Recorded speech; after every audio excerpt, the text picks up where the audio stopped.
کاخ افراسیاب به خواب فرو رفته بود و در تاریکی شب برق شمشیر رستم و دلاورانش بود که سیاهی شب رو می شکافت. بیژن کینه‌خواه ثانیه ها رو می شمرد تا با افراسیاب روبرو بشه.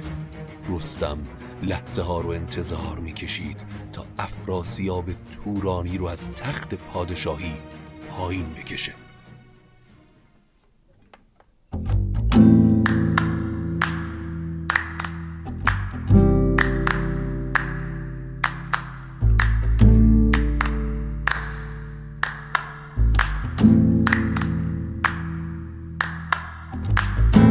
اگه حالت گرفته است، چشات پف کرده و خسته است، پاشو چای دم کن، کیک تو فرن بشین و گوش کن به داستامینوفن.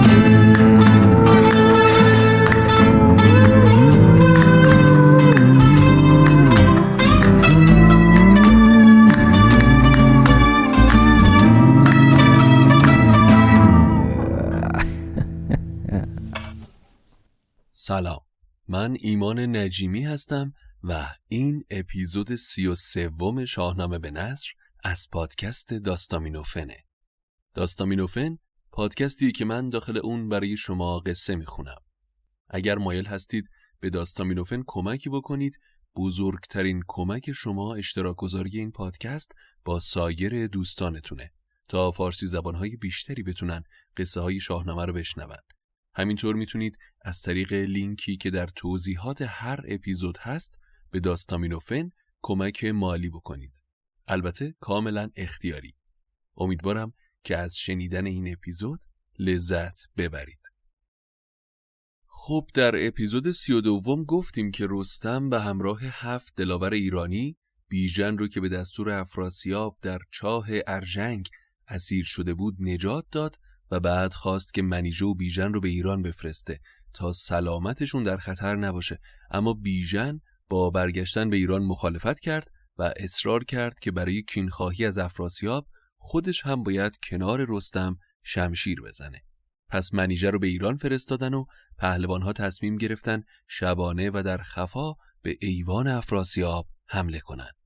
رستم منیژه رو با بار و بونه به اشکش سپرد تا اون رو به مرز ایران و توران انتقال بده و خودش با 7 دلاورش و بیژن شبانه وقتی توران به خواب رفته بود به سمت کاخ افراسیاب تاخت. رستم مثل یه شیر زخمی قفل و بست درب کاخ رو با یک فشار باز کرد. درب کاخ که باز شد در سیاهی شب فقط برق شمشیر یلان ایرانی بود که می درخشید. برآمد ز ناگه ده و دار و گیر، درخشیدن تیغ و باران تیر.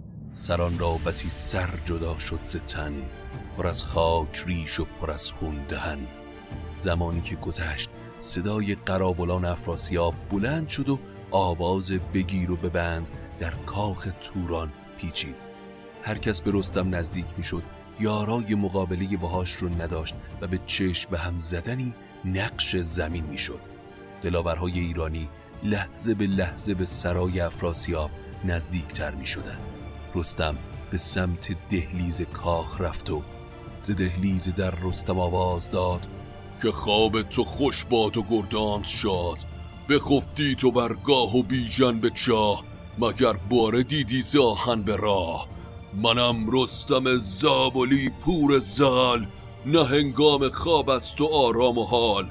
شکستم در بند زندان تو، که سنگ گران بود نگهبان تو. افراسیاب رها شد سر و پای بیژن ز بند، به داماد بر کس نسازد گزند. تو را رزم و کین سیاوخش بس، بدین دشت گردیدن رخش بس. بیژن هم که شمشیر میزد و جلو می اومد فریاد کشید افراسیاب ای بزدل، با حیله و نقشه دستم و بستی و بعد شروع به جنگ با من کردی. همی رزم جستی به سان پلنگ، مرا دست بسته به کردار سنگ. کنونم گشاده به هامون ببین، که با من نجوید ژیان شیر کین. اما افراسیاب وقتی صدای رستم و بیژن رو شنید ترس مثل خوره تمام وجودش رو فرا گرفت و از تخت پایین اومد و سر سرداران و محافظانش فریاد زد: ز هر سو خروش تکاپوی خواست، ز خون ریختن بر درش جوی خواست. مگه رزماورای توران در خوابن که اینا تونستن به کاخ وارد بشن؟ هرچه زودتر راهشون رو ببندین و نابودشون کنین. اما هر کدوم از قراولان و محافظان که به رستم و 7 دلاور نزدیک می شدن از زیر تیغشون می گذشتن و از پا در می اومدن. افراسیاب صدای قررش پهلوانهای ایرانی رو لحظه به لحظه نزدیکتر می دید. عرق سرد کل وجودش رو فرا گرفته بود. نهیب رستم دستان با همیشه فرق داشت. افراسیاب می دونست که این بار رستم اگر نزدیکش بشه امونش نمیده، کینه سیاوش و سهراب رو هم ازش میگیره. دلاوران ایرانی اما گرفتند بر کینه جستن شتاب، از آن خانه بگریخت افراسیاب. افراسیاب که مرگ تا پشت در اتاقش رسیده بود از کاخش فرار کرد و رفت. رستم و همراهانش به سرای اصلی کاخ و ایوان افراسیاب وارد شدن و دیدن که کاخ خالی از سران و افراسیابه. به کاخ اندر آمد خداوند رخش، همه فرش و دیبای او کرده بخش. گران مایه اسبان و زین پلنگ، نشانده گوهر در جناق خدنگ.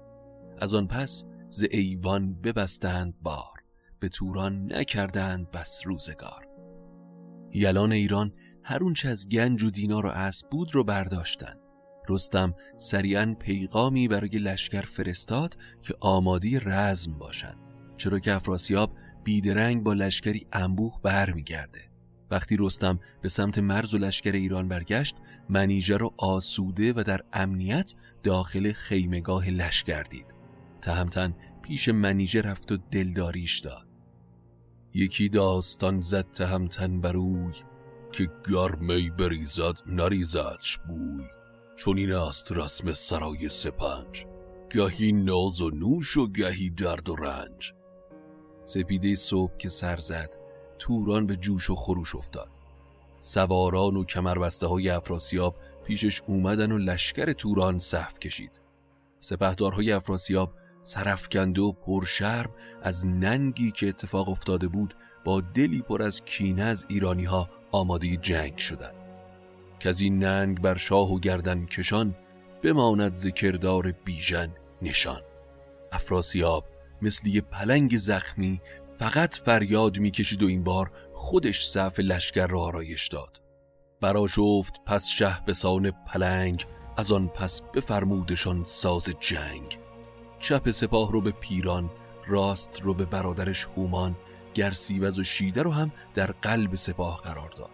و رو کرد به پیران و گفت: به پیران بفرمود تا بست کوس، که بر ما ز ایران همین بد فسوس.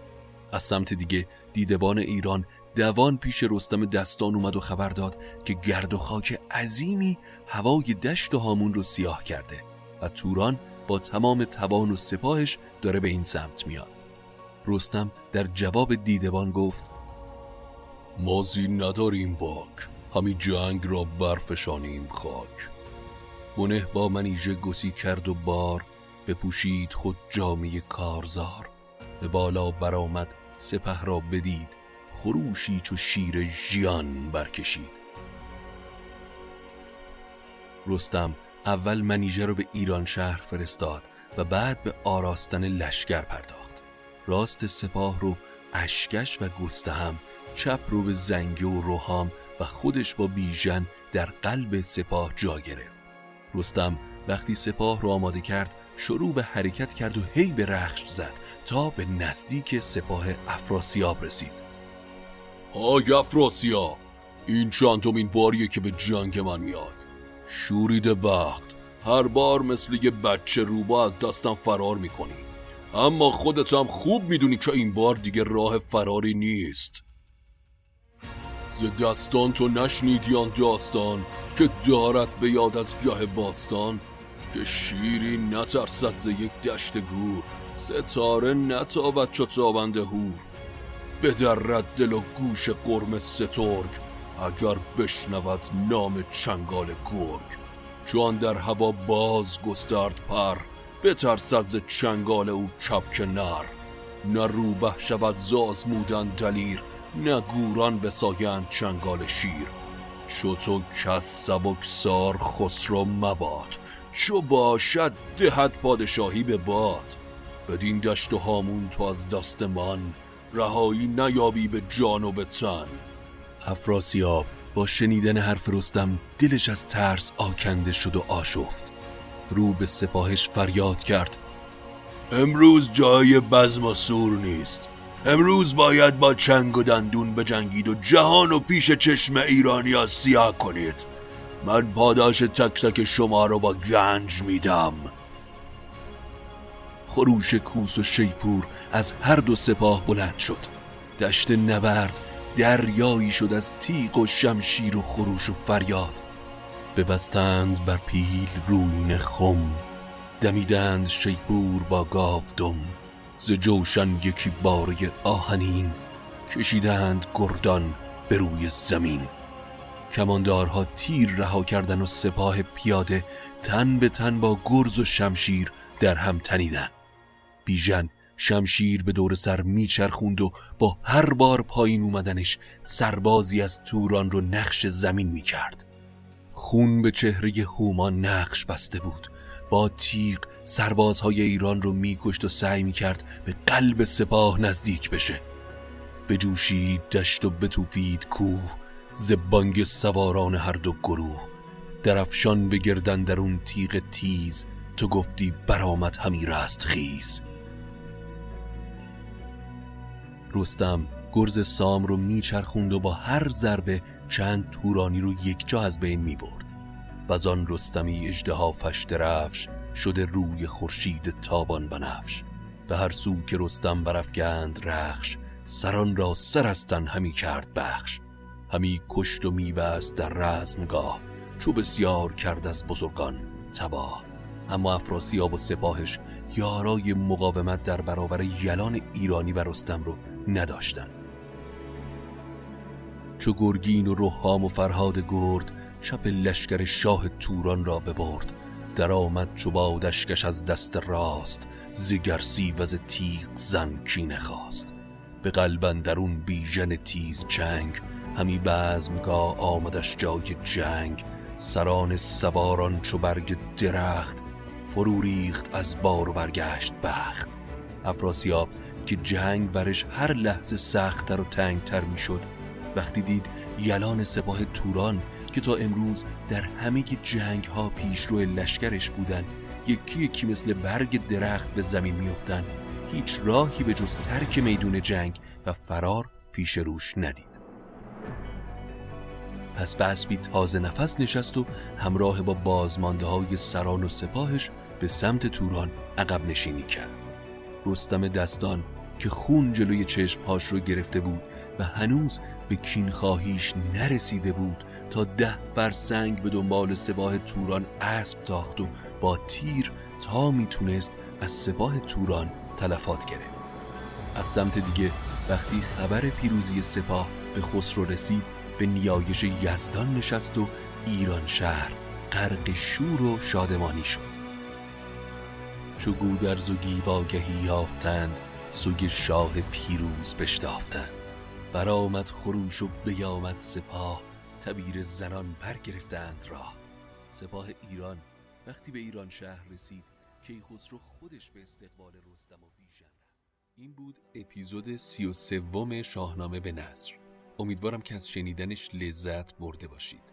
اپیزود بعدی رو از دست ندید، چرا که این کینخواهی قرار یواش یواش به انتهاش برسه و باید ببینیم نتیجه این جنگی که بین ایران و توران هست در نهایت چه خواهد شد و افراسیاب آیا پیروز این جنگ خواهد بود یا مغلوب کیخسرو.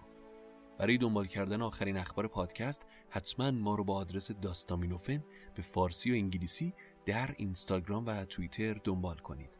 تا قصه بعدی مراقب خودتون باشید و خدا نگهدار.